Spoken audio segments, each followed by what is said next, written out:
चिन्मयं देवं सद्गुरुं ब्रह्मविद्वरम्।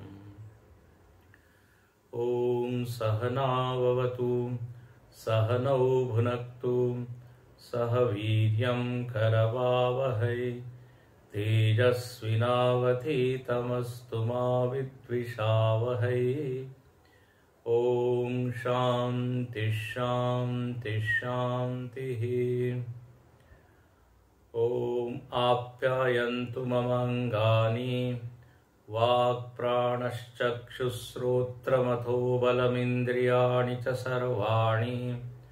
सर्वं ब्रह्मोपनिषदं माहं ब्रह्म निराकुर्यां मा ब्रह्म निराकरोत्। अनिराकरणमस्त्वनिराकरणं मे अस्तु। तदात्मनि निरतेय उपनिषत्सु धर्माः ते मयि सन्तु ते मयि सन्तु।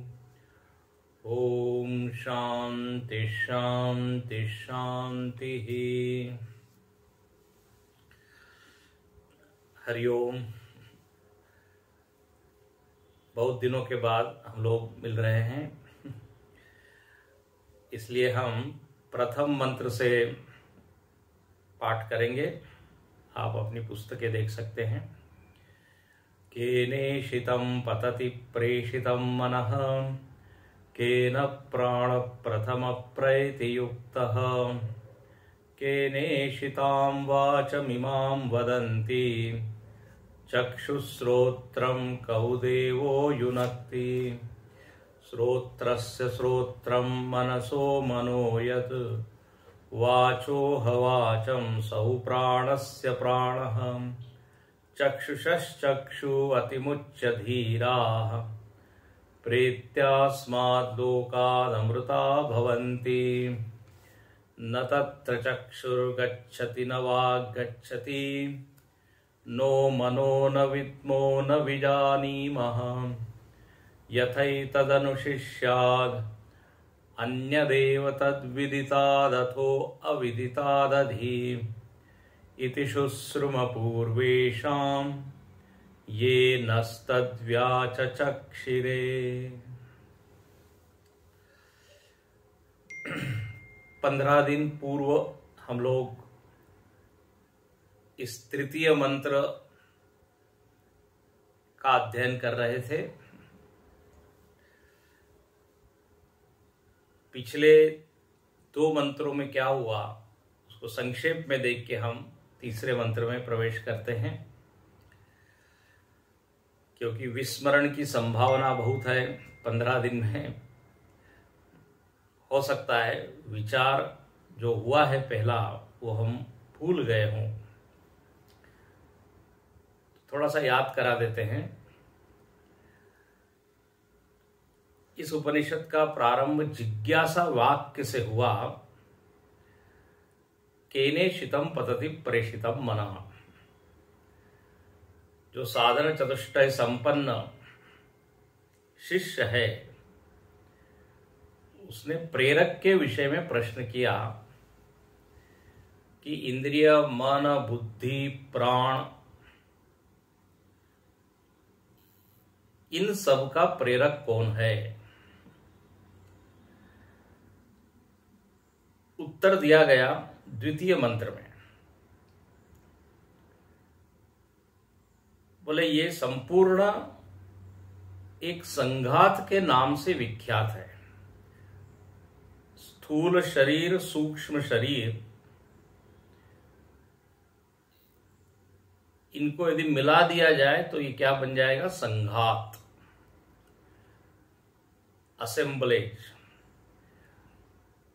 और जब संघात होता है तो उसका प्रेरक कोई और होता है। तो जो तुम पूछ रहे हो कि इंद्रिय मन आदि का प्रेरक कौन है, तो बोले इनसे इतर एक है। उसको आचार्य ने कहा था श्रोत्रस्य श्रोत्रम। वो आंख की, कान का भी कान है, आंख की भी आंख है। विचार करने पर निर्णय ये निकला कि इस पूरे संघात से पृथक एक चैतन्य है जिसको आप आत्मा कहते हो। तो इस संघात की आत्मा कौन है? तो बोले चेतन है, वही प्रेरक है। उसी की उपस्थिति में ये पूरा संघात कार्य करता है और वो स्वयं इस संघात का सदस्य नहीं है। ये हम लोगों ने विस्तार से देखा था। बोले इस आत्म तत्व को कौन जानता है? तो द्वितीय मंत्र में आया था धीराहा। जो धीर लोग हैं वो इसको पकड़ पाते हैं, समझ पाते हैं। धीर मतलब जो विवेकी है, विरक्त है, अंतर्मुखी होकर जिन्होंने खूब विचार किया है, आत्मानुसंधान किया है, बोले वो जान लेते हैं। तो अधिकारी का निर्देश कर दिया दूसरे मंत्र में। और दूसरे मंत्र में फलश्रुति भी बता दी कि अतिमुच्च धीराहा प्रेत्यास्माद लोकाल अमृता भवन्ति। अमृत हो जाते हैं, ये फल बताया। अमृतत्व को प्राप्त कर लेते हैं धीर लोग। अब अमृतत्व को प्राप्त कर लेते हैं मतलब कहीं से लाते नहीं है वो अमृत को, या पहले मृत थे अब अमृत बन गए, ऐसा भी नहीं होता। अमृत को प्राप्त करते हैं का सीधा अर्थ है अपने आप को अमरण धर्मा अनुभव करते हैं कि मेरी मृत्यु हो नहीं सकती, मैं अमर हूं। ये प्रमा की उत्पत्ति, ये ज्ञान की उत्पत्ति ही अमृत की प्राप्ति है। अमृत हो जाते हैं ऐसा शब्द तो है, अमृता भवंती। तो क्या पहले वो मरने वाले थे? बोले नहीं, पहले भी अमृत ही थे लेकिन जानते नहीं थे। तो जो इस प्रेरक को जान लेता है वो ये स्पष्ट देखता है कि मेरा मरण किसी भी प्रकार से संभव नहीं है। अहम अमृतम, तो ये फल बताया। अच्छा, उसको इस फल की प्राप्ति कैसी हुई? तो द्वितीय मंत्र में उसका भी निर्देश कर दिया। अतिमुच्च अस्माद लोकात् प्रेत्य, वहां पे ये सब शब्द आए थे जिस पर हमने चिंतन किया था। बोले जिसने मम अहम भाव को त्यागा, यदि आपको याद हो तो साधन वह यही बताया कि अपने अध्यास, जो सुपर इंपोजिशन है आत्मा के ऊपर अहम मम का, उसका जिन्होंने विचार के द्वारा क्या किया? त्याग किया। वही लोग अपने अमृत स्वरूप को पहचान पाते हैं। तो यहां तक ये विषय आया था। तीसरे मंत्र का हमने प्रारंभ किया था। तीसरे मंत्र की विषय वस्तु क्या है? तीसरे मंत्र में श्रुति माता कहती है कि इस आत्म तत्व को किसके द्वारा नहीं जाना जा सकता। कौन से साधन है, कौन से प्रमाण है जो यहां बेकार हो जाते हैं, जो यहां काम नहीं आते, या जिसके द्वारा हम आत्म तत्व तक पहुंच नहीं सकते। तो यहां प्रमाणों का निषेध किया। प्रमाण मतलब क्या? ज्ञान के साधन, जिसके द्वारा हम ज्ञान प्राप्त करते हैं, प्रत्यक्ष आदि प्रमाण। लौकिक जगत का जिनसे ज्ञान होता है वो यहां निरर्थक हो जाते हैं। तो एक तरफ श्रुति ने प्रमाणों का निषेध किया इस तीसरे मंत्र में, न तत्र चक्षुर गच्छति न वाक् गच्छति इत्यादि शब्दों के द्वारा। अभी देखेंगे इसको। लेकिन इसका अर्थ ऐसा नहीं है कि उसका ज्ञान होता ही नहीं किसी भी साधन के द्वारा। तो किसके द्वारा ज्ञान होगा, क्या उसमें प्रमाण है, उसका भी यहां संकेत किया है। और तीसरा यह महत्वपूर्ण पॉइंट बताया वो ये कि इस तत्व की प्राप्ति गुरु परंपरा से ही होती है।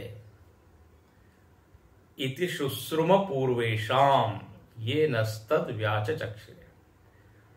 इस पंक्ति के द्वारा ये संकेत किया। हम स्वयं पुस्तक पढ़ के इसको नहीं समझ सकते। किसी गुरु की शरण में, उसके चरण में बैठकर ही इसको समझा जा सकता है। ये श्रुति यह संकेत करती है। तो आइए हम भाष्य में देखते हैं। हमने 3-4 पंक्तियां देखी थी। पहले वो 4 पंक्तियों को हम पढ़ते हैं और पुनरावलोकन करते हैं। तो यहां आप अपने ग्रंथ में देखिए तीसरे मंत्र का जो भाष्य है, यस्मात् श्रोत्रादे अपि श्रोत्रादि आत्मभूतम ब्रह्म अतः न तत्र तस्मिन् ब्रह्मणि चक्षुर्गच्छति।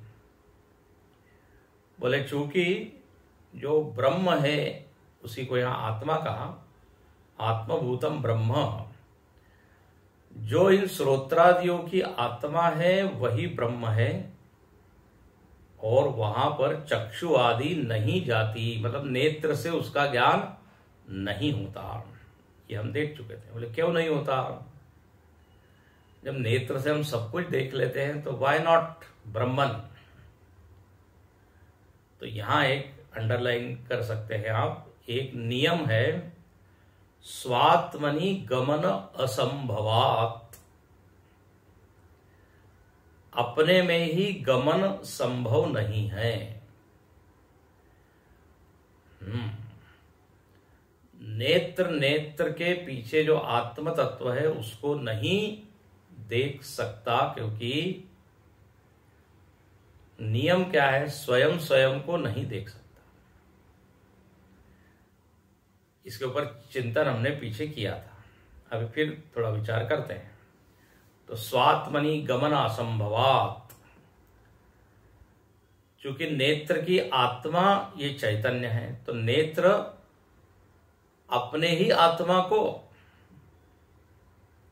नहीं देख सकता, आंख नहीं देख सकती। इसी को दूसरे शब्द में कहते हैं स्वात्मनि क्रिया असंभवात, अपने में ही क्रिया संभव नहीं है। मुझको याद आ रहा है पिछली बार हमने उदाहरण दिया था कि जैसे यदि हम चलते चलते थक जाएं तो हम अपने को अपने कंधे पर नहीं बिठा सकते।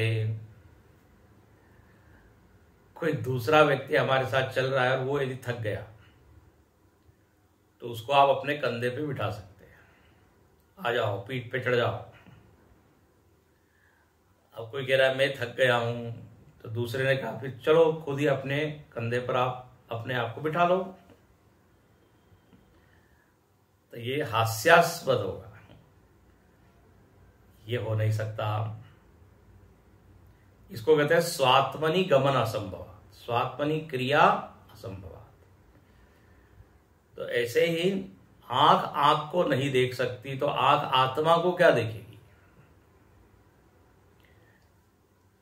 देखो, जब भी हम आंख को देखते हैं, हम आंख के प्रतिबिंब को देखते हैं, ध्यान रखना। मिरर में, आईने में हम आंख को नहीं देखते, आंख का रिफ्लेक्शन है उसको देखते हैं। तो आंख से आंख को नहीं देखा जा सकता, तो आंख से आत्मा को कैसे जाना जाएगा? इसलिए न तत्र चक्षुर्गच्छति। यहां पर प्रत्यक्ष प्रमाण का निषेध किया। ये नेत्र आदि को क्या कहते हैं? प्रत्यक्ष प्रमाण। इनके द्वारा, इनसे इतर चीज को तो हम जान सकते हैं। आंख के जो सामने हैं उनको तो हम जान सकते हैं। शायद हमने उदाहरण दिया था, आंख के आगे टेलीस्कोप है और टेलीस्कोप से आप चंद्रमा देख रहे हो, तो वो तो संभव है, लेकिन उसी टेलीस्कोप से अपनी आंख को कैसे देखोगे? तो इंद्रिय के बाहर जितनी चीजें हैं, जो विषय है इंद्रिय से अन्य और जो बाह्य है, वो तो जाने जा सकते हैं। तो यहां पर कह दिया कि आत्मा प्रत्यक्ष प्रमाण का विषय नहीं बनता। फिर लिखते हैं तथा न वाक् गच्छति। जो वाणी है, वाणी भी वहां नहीं जाती। इसके ऊपर भी पीछे हमने विचार किया था। वाणी नहीं जाती मतलब क्या? तो पहले आप भाष्यकार वाणी क्या है उसी को बताते हैं। कहते वाचा ही शब्द उच्चार्यमाणो अभिधेयम प्रकाशयति। मतलब वाणी मतलब क्या है? जो शब्द का उच्चारण करती है, जिसके द्वारा शब्द उच्चरित होते हैं, और वो शब्द जब अभिधेय को प्रकाशित करते हैं। अभिधेय मतलब सामने जो भी वस्तु है, पेड़ है, पौधा है, फूल है, घट है, पट है, उसको जब प्रकाशित कर देती है, इसी को कहते हैं अभिधेय का को प्रकाशित करना। अभिधेय मतलब वस्तु और अभिधेय मतलब शब्द, नाम। जैसे हमने कहा इदम आम्रफलम अस्ति, ये आम का फल है, तो आम्रफल क्या हो गया? अभिधेय। और ये वाक्य हो गया, ये वाणी या अभिधान हुआ। तो जैसे ही आप किसी वाक्य को सुनते हो, वो वस्तु अपने भीतर प्रकाशित हो जाती है, ज्ञात हो जाती है। बोले अच्छा, आप हाफुस आम की बात कर रहे हो, प्रकाशन हो गया ना। तो इसी को कहते हैं वाणी का जाना। अभिधेयम प्रति वाक् गच्छति। वाणी जाती है मतलब क्या है? उसके हाथ पैर तो नहीं है। वाणी जाती है मतलब प्रकाशित करती है। तो ये वाणी का काम है। और देखो आगे भी इसका और अच्छे से वर्णन करते हैं। तस्य च शब्दस्य तन्निर्वर्तकस्य करणस्य। बोले वाणी क्या है? तो कहते हैं शब्द की निर्वर्तक। निर्वर्तक है, निवृत्त नहीं है, निर्वर्तक। निर्वर्तक मतलब उत्पादक, संपादक, जो उस शब्द को पैदा करती है, क्रिएट करती है, निर्माण करती है, वो है वाणी। तो वाणी एक ऐसा करण है, ऐसा इंस्ट्रूमेंट है जिसके द्वारा शब्द उत्पन्न होते हैं, निर्वर्तन उसका होता है, और फिर वो उस ऑब्जेक्ट तक जाती है, वो जो उच्चरित शब्द, और फिर उसको प्रकाशित कर देते हैं। और जो सुनने वाला होता है उसके पास श्रोत्रेंद्रिय है, वहां पर वो जब शब्द जाते हैं तो उसके भीतर उस वस्तु का एक आकार बनता है, और उसी को वो कहता है हाँ मैं समझ गया तुम किसकी बात कर रहे हो, है ना। तो दुनिया में ये व्यवहार ऐसे ही चलता है। एक व्यक्ति बोलता है, शब्दों का उच्चारण करता है, किसी वस्तु का निरूपण करता है, सुनने वाला उसको सुनता है और हृदय में एक वृत्ति बनती है और फिर उसको ज्ञान होता है। बोले दुनिया की सारी जो चीजें हैं उसमें तो ये नियम बढ़िया काम करता है। अब मैं बोल रहा हूं, आप सुन रहे हैं, आपके भीतर जो जो हम कह रहे हैं उसका एक आकार बन रहा है और वृत्ति बन रही है और ज्ञान हो रहा है। यदि आप सब लोग ठीक से सुन रहे हो तो ये भी शर्त है, कर्णेंद्रिय यदि खुली हो तो हमारी वाणी जा रही है और इस विषय को का प्रकाशन कर रही है। बोले लेकिन यह जो नियम है ये ब्रह्म में लगता नहीं। कर्णस्य आत्मा ब्रह्म अतो न वाग गच्छति। बोले चूंकि ये वागेंद्रिय की आत्मा चैतन्य है, ब्रह्म है, वहां पे वाणी नहीं जाती। नियम वही है, स्वात्मनि क्रिया असंभवात्, अपने में ही क्रिया संभव नहीं है। वाणी जो है इतर चीजों का तो वर्णन बढ़िया से कर लेती है, लेकिन अपने में वो नहीं जा सकती। अब इसका उदाहरण देखिए, उदाहरण के द्वारा बहुत सुंदर यहां इस पॉइंट को समझाते हैं। कहते हैं यथा, अगला वाक्य देखिए, यथा जैसे अग्नि ही, अग्नि है आग, अग्नि, अग्नि में जो है ना दो गुण है। क्या है? दो गुण। तो कहते हैं दाहकः प्रकाशकश्च। अग्नि जलाती है, दाहक है, और दूसरा अग्नि में प्रकाश है। किसी अंधेरे कमरे में अग्नि जला दो तो पूरा कमरा जो है वो क्या हो जाता है? प्रकाशित हो जाता है। अरे हम देख पा रहे हैं, यहाँ कुर्सी है, टेबल है। कैसे कैसे देखा? बोले अग्नि के प्रकाश में। तो अग्नि जला सकती है किसी चीज को और किसी चीज को प्रकाशित भी कर सकती है। ठीक है। तो दाहक प्रकाशकश्चापि, लेकिन वही अग्नि प्रकाशकश्चापि स न ही आत्मानं प्रकाशयति दहति च। लेकिन वही अग्नि स्वयं को नहीं जला सकती और स्वयं को प्रकाशित नहीं कर सकती। हम क्या कहते हैं? अग्नि ने लकड़ी को जलाया, अग्नि ने घर को जलाया, लेकिन अग्नि ने अग्नि को जलाया, ऐसा नहीं होता।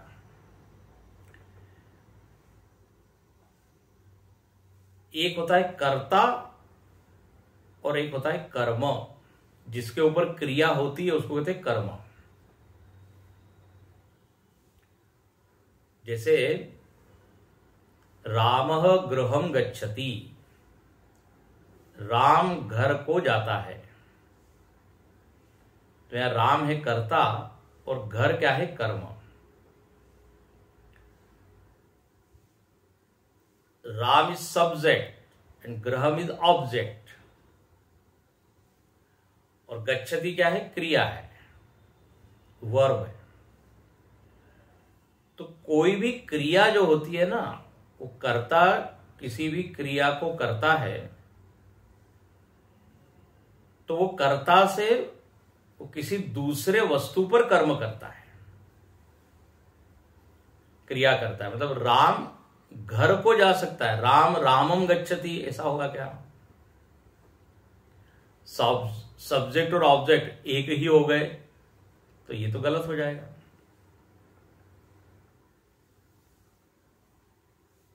कर्ता कर्म के ऊपर अपनी क्रिया करता है। कर्म तो व्याकरण वाला कर्म, ऑब्जेक्ट। राम वनम गच्छति, राम रामम गच्छति, ऐसा नहीं होगा। राम घर जाता है, राम जंगल जाता है। तो कर्ता जो है वही कर्म नहीं होता। सब्जेक्ट और ऑब्जेक्ट दूसरे होते हैं। जब भी क्रिया होती है तो ऑब्जेक्ट के ऊपर क्रिया होती है। अहम पुस्तकम पठामी, है ना, मैं पढ़ रहा हूं। तो बोले क्या पढ़ रहे हो? पुस्तक पढ़ रहा हूं। तो पुस्तक ही तो ऑब्जेक्ट। तो अग्नि काष्टम दहती, अग्नि काष्ट को जला रही है। अग्नि अग्नि को जला रही है, ऐसा नहीं होगा। तो आत्मा आत्मा को जान रहा है, ऐसा नहीं होगा। आंख आंख को जान रही है, ऐसा नहीं होगा। अग्नि कैसी है? तो बोले अग्नि दाह रूप है। उसमें आप भेद मत कीजिए। अग्नि अग्नि को जला रही है। यदि आपने ऐसा वाक्य बनाया तो क्या हो जाएगा? अग्नि के दो भाग करने पड़ेंगे। एक अग्नि हो जाएगी कर्ता और एक अग्नि क्या हो जाएगी? कर्म। ध्यान से सुनिए, बड़ा मजेदार विषय है। एक अग्नि जलाने वाली और एक अग्नि जलने वाली। अग्नि अग्निम दहती, यदि ऐसा आपने वाक्य बनाया तो आधे भाग, बोले कहां तक वो जला रही है और कौन सी अग्नि जल रही है? हो जाएगा ना दो भाग। या अग्नि अग्नि को प्रकाशित कर रही है। दूसरा जो गुण क्या है? प्रकाशित करने का। तो अग्नि अग्नि को प्रकाशित कर रही, तो आधी अग्नि क्या हो जाएगी? प्रकाशक, प्रकाशित करने वाली। और आधी अग्नि को क्या मानना पड़ेगा? जो प्रकाशित हो रही है। तो ये तो बिल्कुल गलत बात होगी, ऐसा होता नहीं है। हाँ, अग्नि दूसरी चीज को प्रकाशित कर सकती है, घर को प्रकाशित कर सकती है, रास्ते को प्रकाशित कर सकती है। अग्नि के ऐसे दो टुकड़े नहीं कर रहे हो सकते कि आधे को प्रकाशित कर रहे और आधी प्रकाश्य, भाग करना पड़ेगा, प्रकाशक और प्रकाश्य। तो ऐसे ही आत्मा आत्मा को जान रहा है। यदि हम ऐसा बोले तो आधा आत्मा क्या हो जाएगा? जानने वाला, और आधा आत्मा जाना जा रहा है। It is not possible. तो वाग ही वाग पर जा रही, वाग मतलब वागेंद्र। नेत्र नेत्र को जान रहा है, तो आधा नेत्र जानने वाला, आधा नेत्र जाना जा रहा है।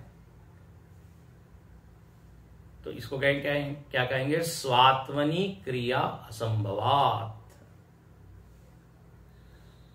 स्वयं स्वयं को नहीं जान सकते, स्वयं में ही क्रिया होती नहीं है। इसलिए नत वाग गच्छति, वाणी आत्मा तक जा नहीं सकती अपने में ही वो, क्योंकि वाणी की आत्मा क्या है? चेतन है। उसको कैसे प्रकाशित करेंगे? तो ये अग्नि का उदाहरण याद रखिए। तो कहते हैं सन्न आत्मानं प्रकाशयति दहति च तद्वत्। वैसे ही आखिरी शब्द क्या? तद्वत्। जैसे अग्नि अग्नि को नहीं जला सकती, अग्नि अग्नि को नहीं प्रकाशित करती, ऐसे ही वाणी अपनी आत्मा को नहीं जान सकती, नेत्र अपने आत्मा को नहीं देख सकते। ये तो दोनों का निषेध कर दिया, नेत्र और वाग, और इससे ज्ञानेन्द्रिया और कर्मेंद्रिया दोनों का निषेध हो गया।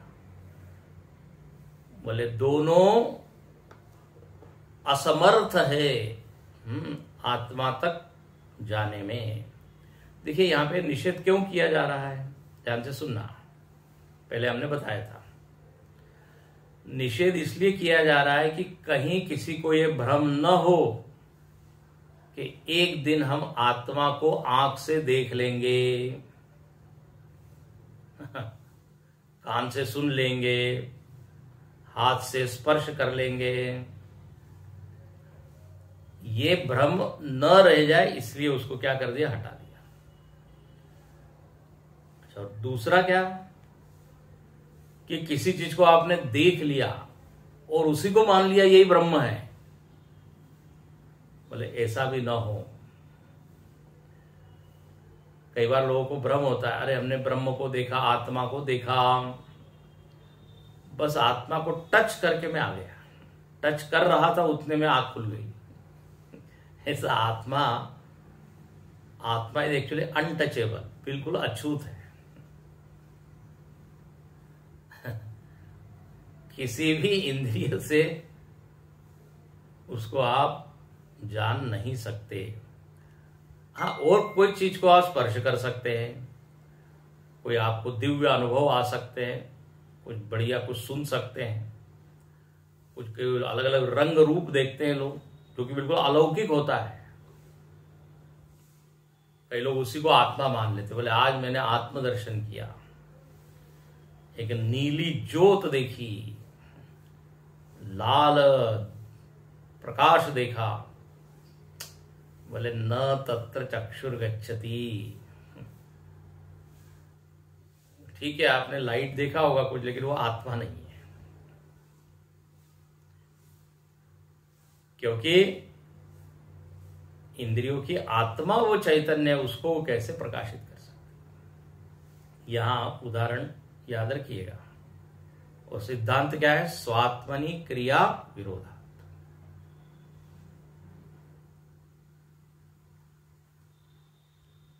यदि हम अपने को ही यदि हम जान रहे हैं तो उसमें तीन चीज हो जाएगी। आत्मा को कर्ता बनाना पड़ेगा, आत्मा को ही कर्म बनाना पड़ेगा, और आत्मा में क्रिया भी माननी पड़ेगी। ये तीनों चीज आत्मा में है नहीं। जैसे अभी उदाहरण दिया हमने, अग्नि अग्निम दहती, तो यार तीन चीज हो गई कि नहीं। अग्नि कर्ता हो गई, दूसरा अग्नि कर्म हो गया, और तीसरा वहां दहन की क्रिया भी माननी पड़ेगी। तो एक्चुअली अग्नि क्या है, अग्नि दाह स्वरूप है, प्रकाश रूप है। तद्वत आत्मा चैतन्य है, उसमें कोई जानने की क्रिया नहीं है। अच्छा, अब आगे चलते हैं। कहते हैं नो मनो, एक शब्द आ गया, श्रुति ने मन का भी निषेध कर दिया। नो मनो, बोले नो मनो मतलब, भाष्यकार इसका विस्तार करते हैं। नो मनो मनश्च अन्यस्य संकल्पयित्री। बोले मन जो है ना, ये मन क्या है, अपने से अन्य का तो संकल्प करने में समर्थ है। शिविर में जाने का संकल्प है, घूमने जाना है, ये आप संकल्प कर सकते हो। खाने का संकल्प, पीने का संकल्प, एक कल्पना करता है मन। लेकिन किसकी कल्पना करता है, अन्यस्य। ध्यान से सुनिए, मन च अन्यस्य संकल्पयित्री। अच्छा, दूसरा आगे क्या शब्द दिया है, अध्यवसायित्री च। मन क्या है, निश्चय भी कर लेता है। यहां पे मन में बुद्धि भी इंक्लूडेड है। तो यह अंतःकरण में क्या सामर्थ्य है, अपने से इतर विषय के बारे में निश्चय करता है, संकल्प करता है, वृत्ति बना लेता है। ये तो संभव है। मन में तो इतनी संभावना है, मालूम नहीं क्या क्या वो संकल्प कर लेता है, क्या क्या कल्पना कर लेता है। कल्पना ही हमको परेशान भी करती है। गलत चीजों का निश्चय कर लेता है, अच्छी चीज का भी निश्चय करता है। लेकिन एक बात पक्की, वो अपने से इतर का करता है। तो संकल्पयित्री अध्यवसायित्री, अध्यवसाय मतलब निश्चय। च सदात्मानं न संकल्पयति अध्यवस्यति च। बोले अपने से अन्य का तो संकल्प और निश्चय कर लेता है, लेकिन न अपने खुद का नहीं, आत्मा का संकल्प नहीं कर सकता जिसके कारण वो काम कर रहा है। तो न संकल्पयति अध्यवस्यति च तस्यापि ब्रह्म आत्मा अतः इंद्रिय मनोभ्याम ही वस्तुनः विज्ञानम। बोले चूंकि ये आत्मा जो कि ब्रह्म है, जो इस मन की भी क्या है, आत्मा है, मन जिसके कारण काम कर रहा है, तो उसका विज्ञान मन से संभव नहीं है। क्यों? आगे लिखते हैं विज्ञानम तद अगोचरत्वात्। बहुत सुंदर। बोले अगोचर है। अगोचर का मतलब होता है, गो मतलब इंद्रियां, गो मतलब जो भी मन इंद्रिय बुद्धि का जो विषय है, चर, गो मतलब इंद्रिया और चर मतलब जाना, इंद्रियां जहां जहां जाती है उसको क्या बोलेंगे? गोचर। संपूर्ण जगत को क्या बोलेंगे? गोचर।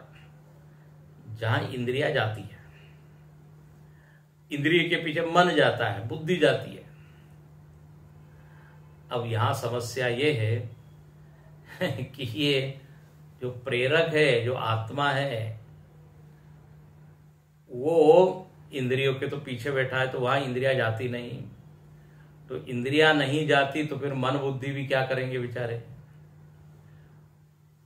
बोले कुछ आकार नहीं बन रहा है, क्योंकि न उसको हम देख रहे हैं, न सुन रहे हैं, न कुछ स्पर्श कर रहे हैं।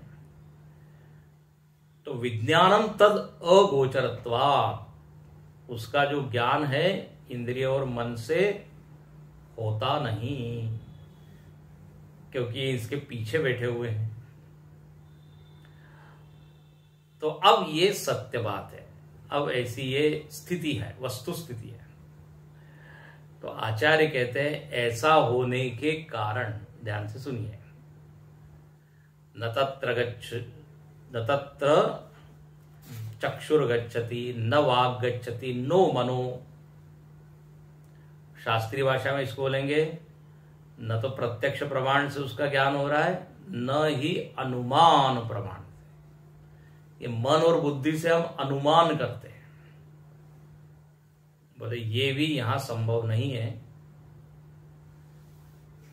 तो बोले वो आचार्य कहते हैं ऐसी स्थिति होने के कारण, दिस इज द सिचुएशन, सो न विद्मः।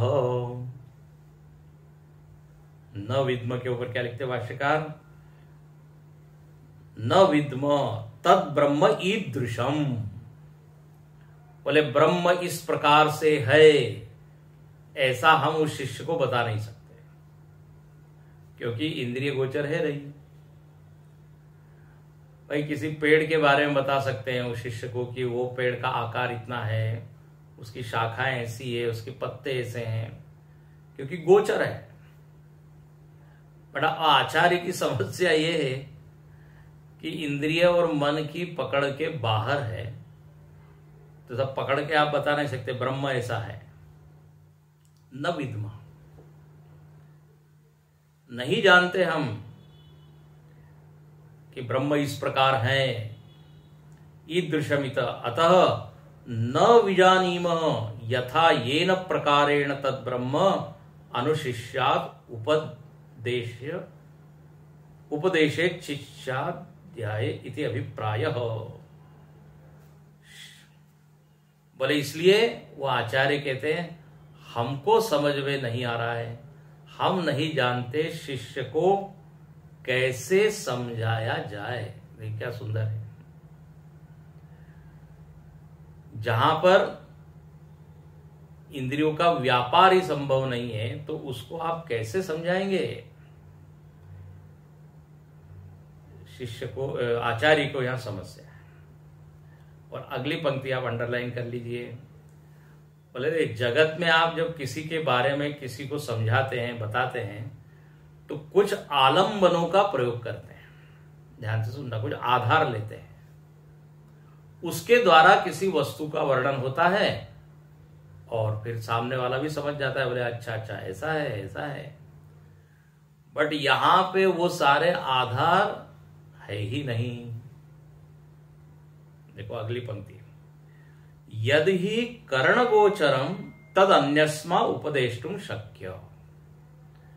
बोले जो कर्ण गोचर है, that which is object of sense organs and mind, उसको कहते कर्ण गोचर। तो बोले जो कर्ण गोचर है, इंद्रिय मन का विषय है, उसके बारे में उपदेश करना क्या है, आसान है, संभव है। कैसे हम उपदेश करते हैं? तो यहां भाष्यकार बड़ी अच्छी पंक्ति लिख देते हैं, जाति गुण क्रिया विशेषण ही। बहुत ही अच्छा। बोले जब आप किसी के बारे में किसी को समझाते हैं तो ये 3-4 चीजों का आधार लेते हैं। एक्चुअली सबसे पहला जो आधार है वो है नाम, लेकिन यहां नाम को हटा दिया। क्यों हटाया? क्योंकि जैसे देखिए किसी का आप पहचान कराते हैं तो सबसे पहले क्या करते हैं, बोले इनसे मिलिए, इनका नाम ये है। तो बोले यहां ब्रह्म की पहचान नाम से नहीं हो सकती है। बोले क्यों? बोले ब्रह्म भी तो एक नाम है। नहीं, नाम में क्या होता है, नाम का एक गुण है, व्यावर्तकत्वम नामत्वम, एक ऐसा नियम है। नाम क्या करता है, व्यावर्तन कर देता है। व्यावर्तन मतलब हटा देता है। जैसे आप किसी वस्तु या व्यक्ति का नाम लेते हैं तो अन्य वस्तु या व्यक्ति से वो चीज अलग हो जाती है।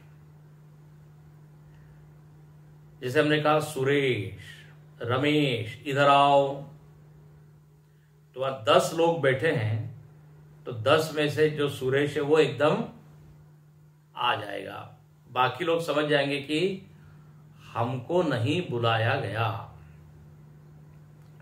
तो नाम में अब इसको क्या बोलेंगे, व्यावर्तन कर दिया, हटा दिया, पृथक कर दिया। जगत में ये नाम के कारण ही व्यवहार संभव है।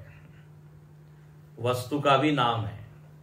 बोले जाओ कमरे में जाओ और ये पुस्तक लेके आओ, तो जैसे आपने बोला पुस्तक लेके आओ, तो वहां टेबल भी है, कुर्सी भी है, मोबाइल भी है, वो सारी चीज उसके बुद्धि से हट गई और उसके भीतर पुस्तक नाम की जो वस्तु उसी का आकार आया और वो गया और वो लेके आ गया। तो नाम में क्या है, पृथक करने की एक सामर्थ्य है। इसको याद रखिए, व्यावर्तकत्व नामत्व। अब देखो ब्रह्म जो है ये नाम नहीं है। यदि आपने ब्रह्म को कहा ये नाम है तो क्या हो जाएगा, अन्य चीजों से ब्रह्म क्या हो जाएगा, अलग हो जाएगा।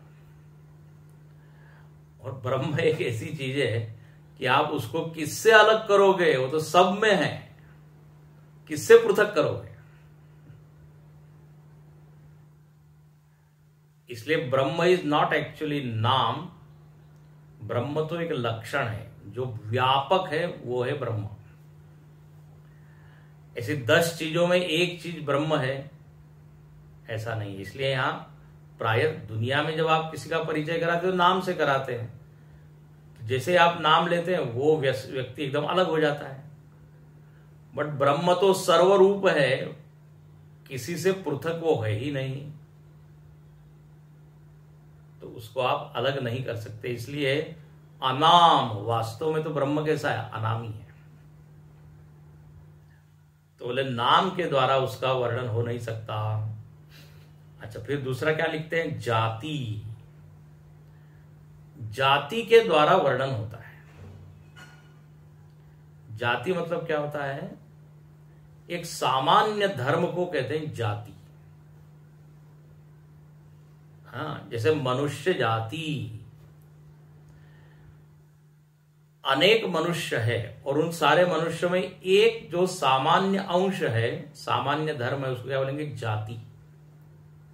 यहाँ जाति मतलब ब्राह्मण क्षत्रिय इत्यादि वो नहीं है, चलिए वो अलग संदर्भ में है। लेकिन वनस्पति जाति, तो वनस्पति जाति मतलब आम का भी पेड़ है और जामुन का भी पेड़ है और वट वृक्ष है, सब में एक चीज क्या है? कॉमन है। वो जो कॉमन चीज है ना उसे कहते हैं जाति। एक होती है जाति और एक होता है व्यक्ति। व्यक्ति हो गया विशेष। हम बोलते हैं ना ये एक व्यक्ति है, इनका ये नाम है, तो वहां तो हजारों मनुष्य हैं, तो सारे मनुष्यों में मनुष्य जाति तो कॉमन है। लेकिन जब आप किसी एक विशेष मनुष्य की बात करेंगे तो उसको क्या बोलेंगे? ये व्यक्ति। तो अनेक मनुष्यों में एक विशेष मनुष्य हो गया व्यक्ति, तो मनुष्य जाति। तो जाति के द्वारा आप वस्तु का संकेत करते हैं। पक्षी जाति, पशु जाति। तो बोले ये ब्रह्म की कोई जाति नहीं है। जाति धर्म इन सबसे क्या है? वो परे है। तो जाति के द्वारा आप संकेत नहीं कर सकते। गुण के द्वारा हम कई बार संकेत करते हैं। गुण बोले ये व्यक्ति मिलिए, ये बड़े अच्छे गायक है, ये बड़े अच्छे कवि है। तो गुण के द्वारा आपने क्या कराया? उपदेश किया, व्यक्ति को समझाया। तो कितनी चीज हो गई? नाम, जाति, गुण। चौथी एक चीज होती है क्रिया।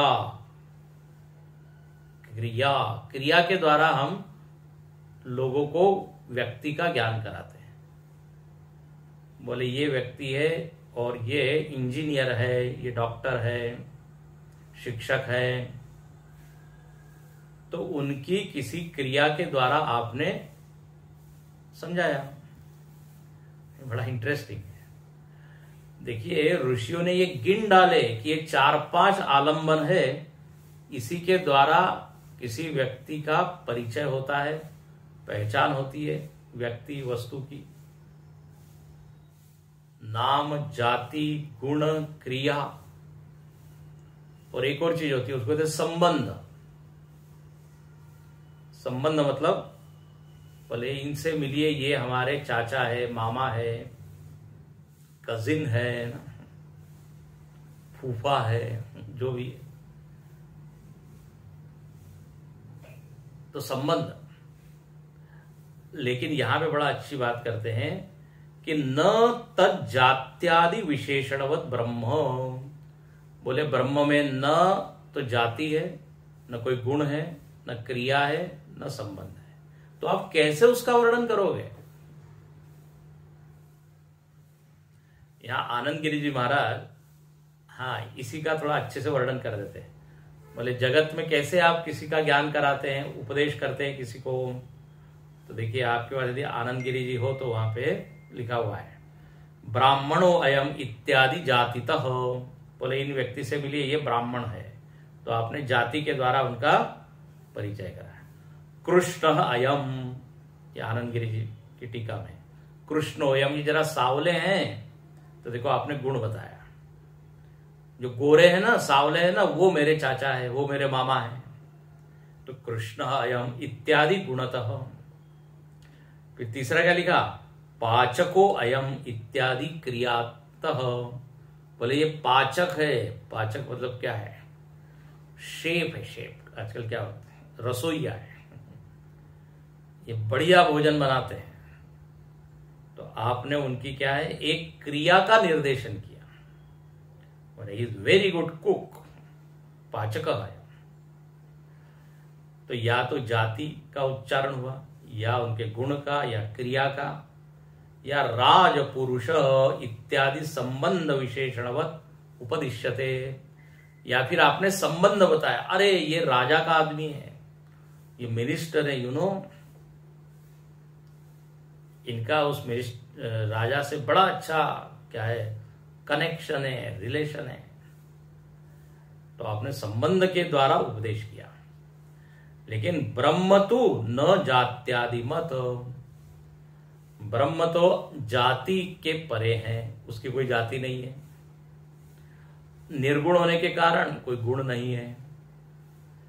निष्क्रिय होने के कारण, ध्यान रखना, ब्रह्म में कोई क्रिया नहीं है, ब्रह्म का कोई जॉब नहीं है। जॉबलेस यदि कोई है तो वो है ब्रह्म। अनएम्प्लॉयड, कोई क्रिया नहीं करता। नहीं तो भाई ये इंजीनियर है, डॉक्टर, व्हाट इज ब्रह्मन? ब्रह्मन क्या है? कौन सी क्रिया करता है? नो एक्शन, तो अक्रिय है। अच्छा, संबंध बोले असंगत्वात्, असंग है, किसी के साथ इसका कोई लेना देना नहीं, संबंध नहीं है, किसी से जुड़ता ही नहीं है।